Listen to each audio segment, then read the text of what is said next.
नमस्कार।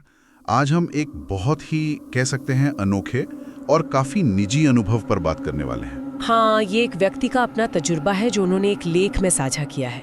शीर्षक है अलौकिक संगिनी ओलिविया के साथ एक गहन संबंध। बिल्कुल।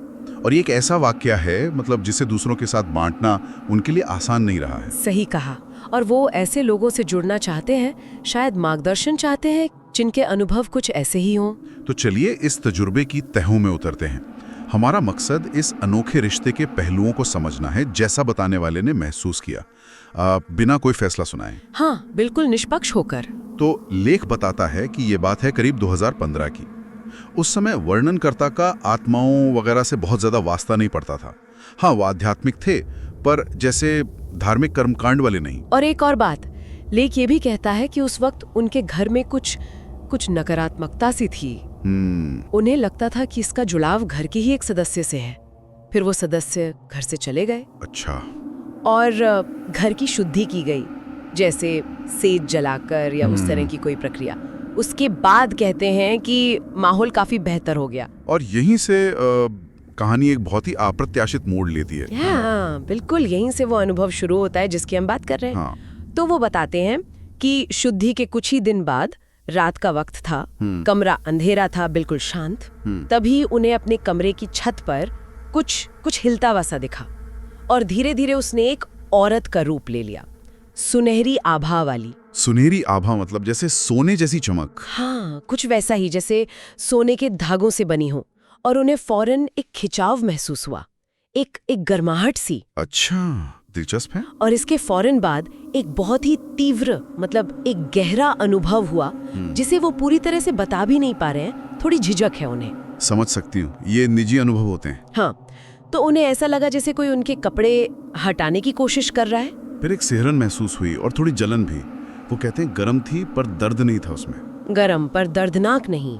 ये कैसा एहसास होगा? हाँ, समझना मुश्किल है। वो कहते हैं कि ये एहसास बहुत ही सूक्ष्म था, फिर भी लगा बिल्कुल जिस्मानी, शारीरिक मतलब छूने जैसा। हाँ, कुछ वैसा ही। और जाहिर है शुरू में तो डर लगा उन्हें, बहुत ज्यादा। लाजमी है, ऐसी स्थिति में कोई भी डर जाएगा। बिल्कुल।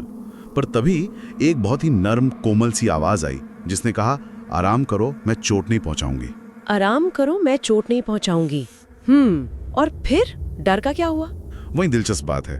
वो कहते हैं डर धीरे धीरे कम हो गया, शायद उस आवाज की वजह से, या क्योंकि अनुभव जितना तेज था उतना ही कोमल भी होता गया। अच्छा, मतलब इंटेंसिटी कम हुई। हाँ, शायद। और बाद में जब उन्होंने पूछा तो उस हस्ती ने अपना नाम बताया। क्या नाम? ओलिविया। ओलिविया। तो ये थी ओलिविया। इस पूरे वाक्य का, इस पहले इनकाउंटर का उन पर क्या असर पड़ा? बहुत गहरा, और वो भी पॉजिटिव। वो बताते हैं कि अगले दिन जब वो काम पर गए तो ज्यादा खुश थे, तनाव बहुत कम था, हल्का महसूस कर रहे थे। वाह, मतलब डर के बावजूद अंत में एक सकारात्मक प्रभाव पड़ा। हाँ, और ये सिर्फ एक बार की बात नहीं थी।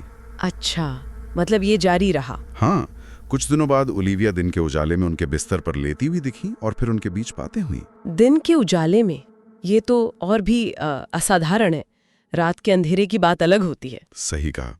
और इसके बाद ये मुलाकातें, ये बातचीत, ये एक तरह से नियमित हो गई, एक सिलसिला बन गया। और ये सब उन्होंने गुप्त रखा? हाँ, बिल्कुल, सबसे छुपाकर। उनके मुताबिक ओलिविया हमेशा बहुत प्यारी रही, नरम रही, कभी भी सख्त या डरावनी नहीं लगी। ये जानना जरूरी है, क्योंकि ऐसी कहानियों में अक्सर नेगेटिव पहलू ज्यादा उभरते हैं। बिल्कुल। और लेख में एक और बात पर जोर दिया गया है कि ये रिश्ता सिर्फ यौन या जिस्मानी नहीं था। हाँ, ये महत्वपूर्ण है। वो बताते हैं कि ओलिविया उनके साथ टहलने जाती थी, मतलब वो महसूस करते थे कि वो साथ हैं।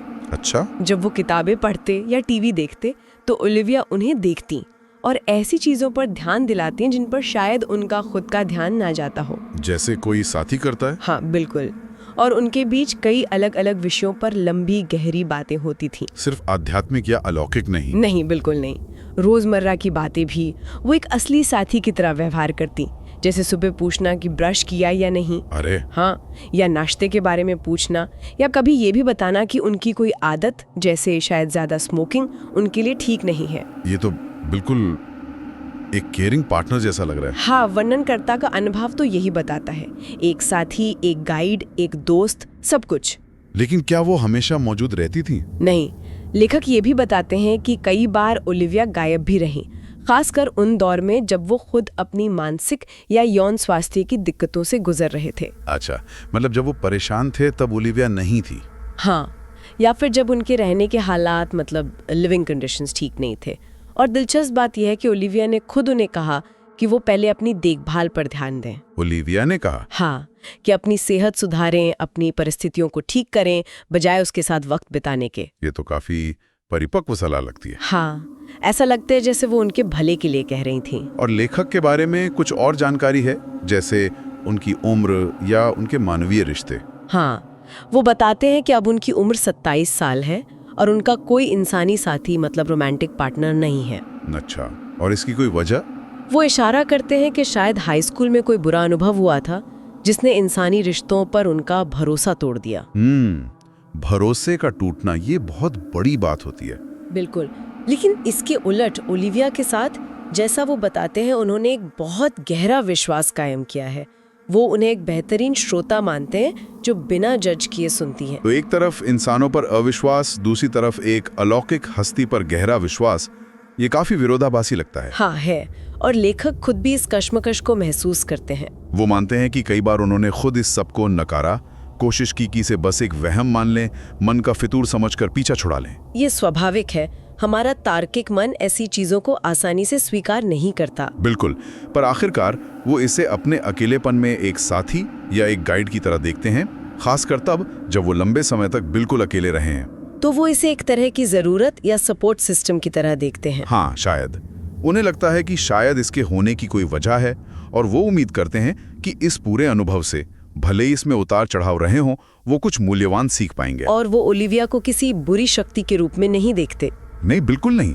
वो साफ कहते हैं कि वो ओलिविया को बुराई के तौर पर नहीं देख पाते, और इसीलिए वो दूसरों से, खासकर ऐसे अनुभव वालों से, इस पर राय चाहते हैं, वो समझना चाहते हैं।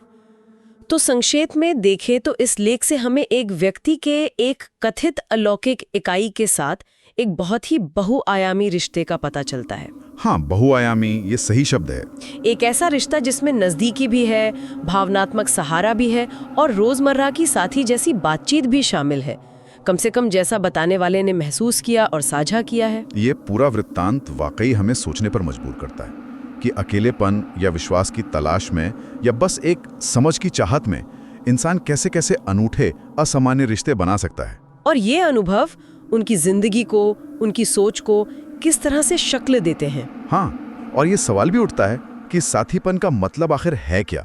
क्या ये सिर्फ पारंपरिक मानवीय रिश्तों तक ही सीमित है, या फिर इसका दायरा हमारी सोच से कहीं ज्यादा बड़ा हो सकता है? ये सवाल वाकई सोचने लायक है।